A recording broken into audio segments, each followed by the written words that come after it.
Okay, so here's another video, a computer-related video that is. You probably already guessed what it is based on what you're seeing in the center of your screen. Yes, an Apple product. I've actually made the jump, or at least partially, and went ahead and got myself an iBook G4. This is actually the 2004 model. I think there's also one from 2005 that was slightly newer, but this is just the regular 2004 model. I got this to be able to utilize iMovie 06's editing capabilities with my DV camcorders that record interlaced video, and it seems iMovie 06 is one of the few good programs that actually deinterlace video properly. So that's why I mainly got this computer, but it's also going to allow me to experiment and pretty much learn my way around the Mac operating system, because this is the very first Mac computer I've owned, and it actually just came in from the post office earlier today, and nothing really came. There were no accessories, just the computer itself, a genuine iBook charger. It's not a Chinese knockoff, so hopefully it'll be nice and reliable. Let's get this strange style RCA plug that these iBooks use, and it's on this side of the computer. It's really a nice looking computer even for its age. Over on this side of the computer we just have a slot loading CD drive. There's that power plug again. And over on this side we do have a Kensington lock, a 56K dial-up modem, a 10100 Ethernet card, a 6-pin FireWire connector, 2 USB 2.0 ports, a mini DVI port, and a headphone jack. There isn't actually a microphone or a line input jack on here, so if you want to use something like that you'd have to use a USB sound card. And in these slots this is the vent for the main fan inside this computer. For its age, the plastic is in pretty good condition. It just has some superficial scratching on the very edges of it, but really nice condition. And then over on this side we have the battery, which is a genuine Apple battery, although I do believe it's on its last legs. It says that it's fully charged. However, if you begin to use this computer, it begins to decrease its capacity very rapidly. It'll be at 100%, and probably close to 5 minutes it'll be down to close to 60 to 50%. It really goes down quite drastically. And there's a latch here to keep the LCD screen from flopping open, and I was actually under the impression that the latch itself was broken, because when I first got this it appears like the latch is broken, but it's not. That's how it's supposed to be. And I was also afraid when I got this because it looked like this was a large crack in the bezel. It's not. It looks like somebody took a pencil or something and just drew a straight line on the bezel. It was on the LCD screen too, but that wiped off very easily. And this has 2 stereo speakers, something I haven't seen in quite a while on netbooks and laptops alike. They mostly include just one speaker, so having 2 stereo speakers, albeit tinny speakers, but it's stereo sound nonetheless. It also has an integrated microphone here, which does a very adequate job of recording audio, and because it's up here on the screen it doesn't pick up any of the hard drive noise, the fan noise, or the thump thump thump of typing on your keyboard. So there's the power button.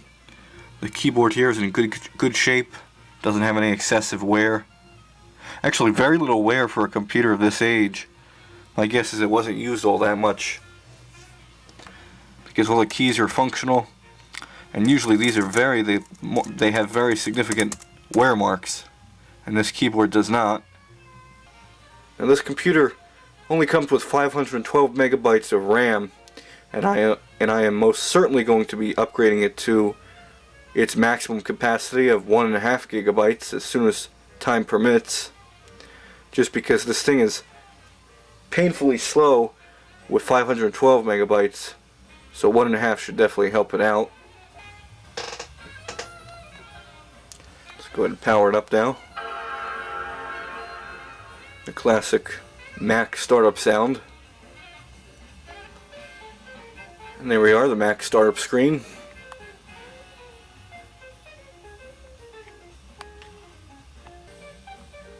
You can definitely tell that this is running on 512 megabytes of RAM. This startup screen, for example, takes a ridiculous amount of time to actually load up and boot into the operating system. It just freezes every now and again. Yeah, it's just completely frozen now. And I was planning on editing this video on this Mac, although I have a hunch that I'm going to resort to editing this on my regular PC because this is just so slow. It takes such an obscene amount of time to save the video. The 5-minute video clip I think took almost an hour and a half to render on here. It's just absolutely ridiculous.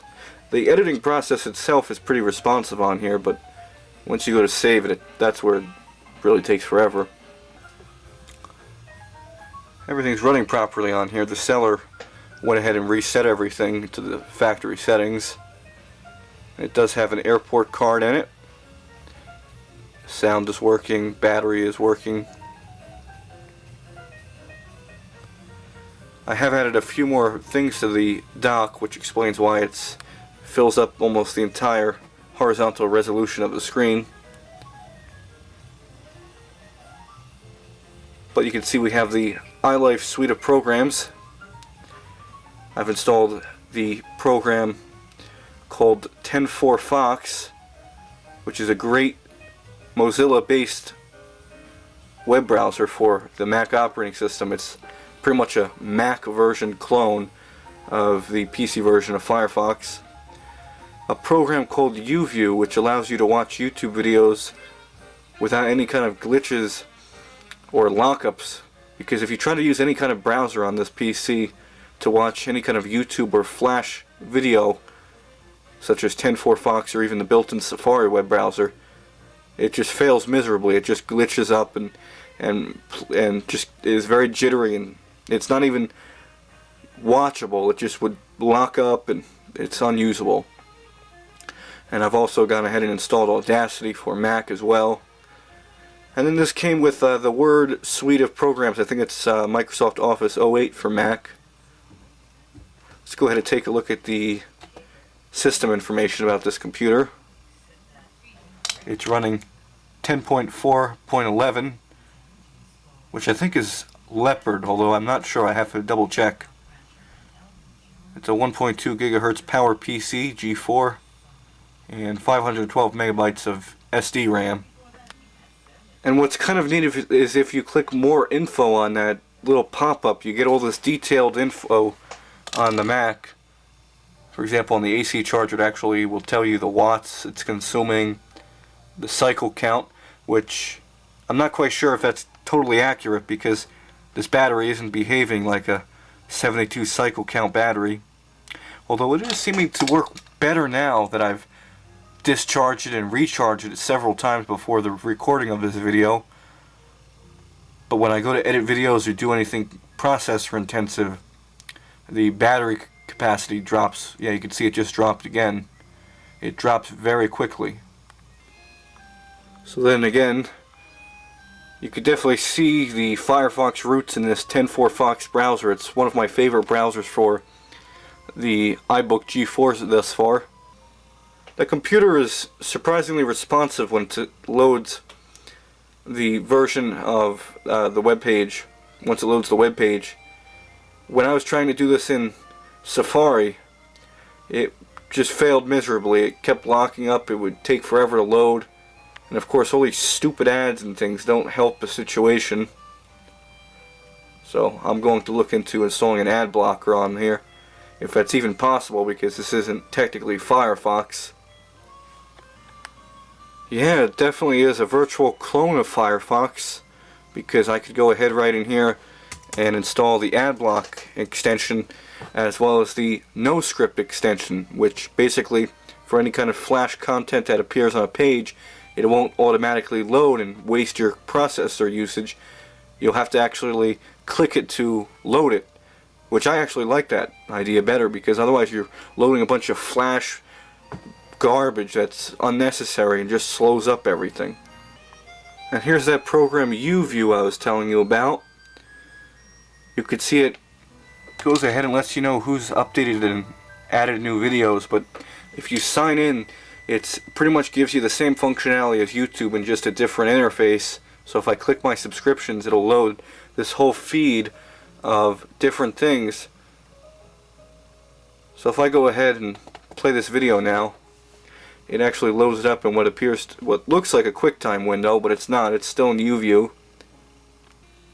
Providing you give it just a moment to load up, it will go ahead and play normally. I could even put this in full screen mode. Greetings and salutations. Thanks for clicking on the video. This video is by request. I have been asked to create a video showing... And something that confused me when I first installed this program, I didn't know how to exit out of this video. I thought I'd have to press the backspace or something because I thought there would be a back arrow, but there isn't. You actually need to click this red X up at the top. It doesn't actually close the program, it just brings you back to where you were originally. And you can go ahead and watch and do your YouTube video watching as you normally would.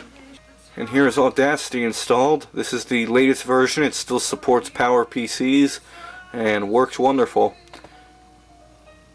It's a little laggy once it shows you the live preview, but once it gets going it works fine.